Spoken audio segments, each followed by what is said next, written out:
Bond sigma और pi bond में क्या फर्क है इसको। अब अगर दो ऑर्बिटल्स आपस में उनके दरमियान इस तरह से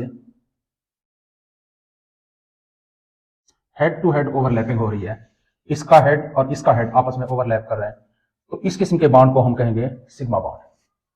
और अगर इस तरह से पैरेलल ओवरलैपिंग कर रहे हैं इस तरह से, तो इस किस्म के बॉन्ड को हम कहेंगे पाई बॉन्ड। यानी एक सिग्मा बॉन्ड में हमेशा एक्सियल ओवरलैपिंग होती है या हेड टू हेड ओवरलैपिंग होती है, जबकि एक पाई बॉन्ड में हमेशा साइड बाय साइड ओवरलैपिंग होती है। ये overlapping side by side overlapping, जबकि यहां पे एक्सियल ओवरलैपिंग या इसको हम हेड टू हेड ओवरलैपिंग भी कहते हैं, हेड टू हेड ओवरलैपिंग।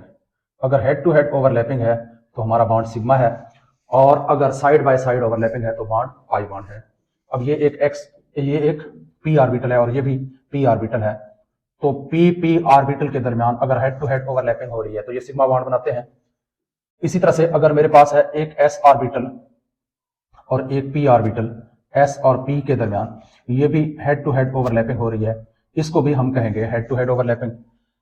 इसी तरह से एस और एस ऑर्बिटल हैं, ये भी एस है और ये भी एस है, तो ये भी हेड टू हेड ओवरलैपिंग है, इसलिए ये भी एक सिग्मा बॉन्ड है हेड टू हेड ओवरलैपिंग की वजह से।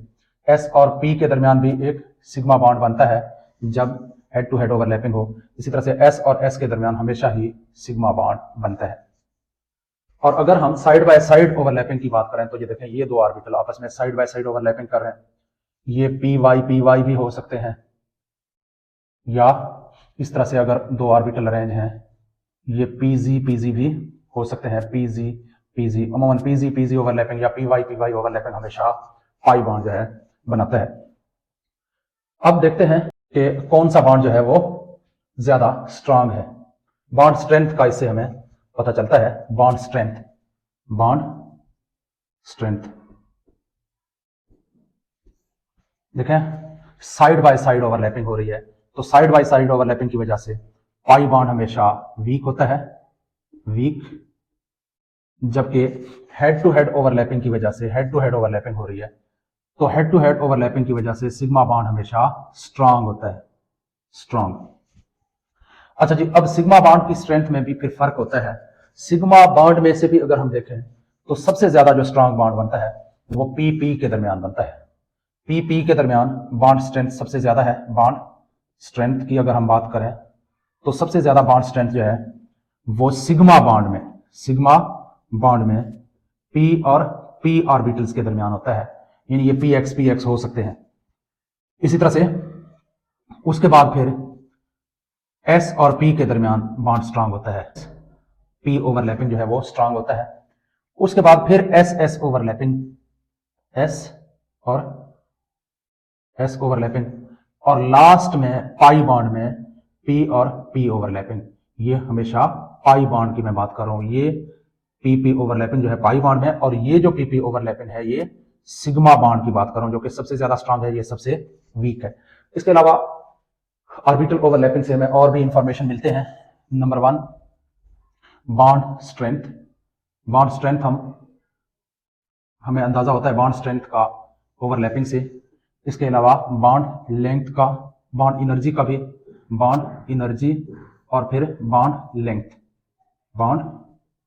लेंथ। अब अगर हम बॉन्ड स्ट्रेंथ की बात करें तो जितनी ज्यादा स्ट्रांग ओवरलैपिंग है तो बॉन्ड स्ट्रेंथ भी उतना ही ज्यादा है।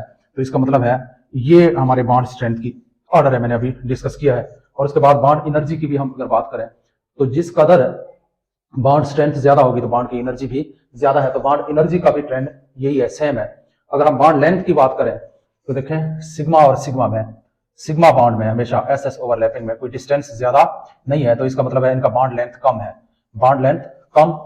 और अगर इनको हम देखें पाई बॉन्ड में अगर हम देखें तो बॉन्ड लेंथ ज्यादा है साइड बाय साइड ओवरलैपिंग की वजह से, तो हमेशा पाई बॉन्ड जो है, पाई बॉन्ड का बॉन्ड लेंथ हमेशा ज्यादा होता है सिग्मा बॉन्ड से।